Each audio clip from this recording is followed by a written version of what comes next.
Monsoon का ताकतवर spell, बादल बरसते ही कराची पानी पानी। कराची के मुख्तलिफ इलाकों में वक्फे वक्फे से मूसलाधार बारिश से अहम शाहराहें ज़ेरे आब आ गई हैं। मोटरसाइकिलें और गाड़ियां खराब हो गई हैं।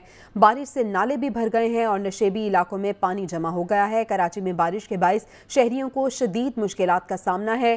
पावर हाउस चौरंगी पर नाला ओवरफ्लो होने के बाइस सड़क नदी का मंजर पेश करने लगी है, जिसकी वजह से ट्रैफिक की रवानी भी बुरी तरह से मुतासर हो रही है।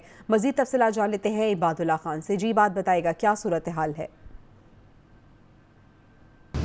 जी बिल्कुल, कराची में हल्की और कभी तेज़ बारिश का सिलसिला जारी है और इस वक्त मैं मौजूद हूँ पावर हाउस नॉर्थ कराची में। एक तरफ मेरे सीधे हाथ की तरफ नॉर्थ कराची है तो दूसरी तरफ न्यू कराची है। और इस चौरंगी का जो पावर हाउस चौरंगी है, सूरत हाल ये है कि हर तरफ पानी ही पानी है।